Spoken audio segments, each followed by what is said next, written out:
from Süleyman Demirel University, Sparta, Turkey. My name is Neslihan Ebru Şenışık. I'm an assistant professor in the Department of Orthodontics. Hello, my name is Gülperi Koçer.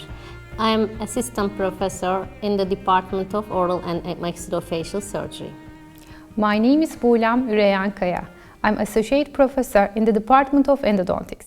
We'd like to present a new treatment method for an ankylosed tooth with severe root resorption. A 15-year-old boy was referred to our clinic with the complaint of an open bite and a gray malpositioned tooth. Intraoral examination revealed that maxillary right central incisor was displaced apically relative to the adjacent lateral incisor.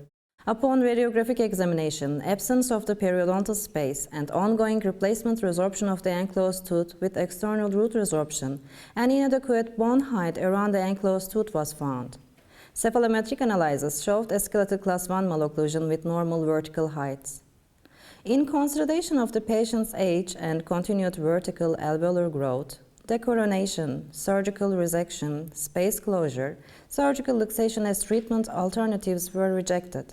Surgical block osteotomy followed by distraction osteogenesis was preferred. However, distraction force application through the crown of the ankylosed tooth during distraction might have caused a fractured crown due to severe root resorption.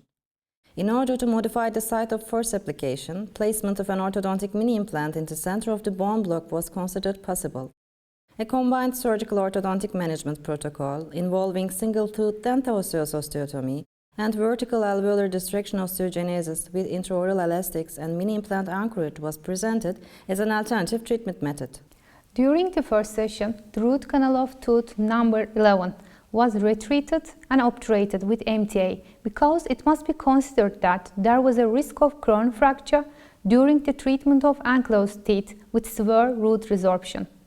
In the case of extensive dental destruction, due to the internal or external resorption, the application of MTA might lead to an increase in the resistance of weakened teeth to fracture. Before surgery, stainless steel rectangular arch wire bypassing ankylosed tooth crown were applied, a force vector that would allow the desired vertical movement of the bone block during the distraction process was planned.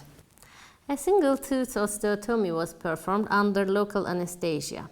After mobilizing the bone block unit containing the ankylosed incisor, a self-tapping mini implant was placed in the center of the ankylosed tooth supporting bone segment with pre-drilling during surgery.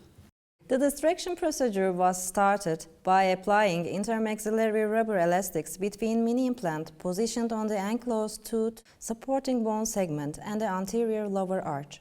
3 force application points were used in anterior mandible region.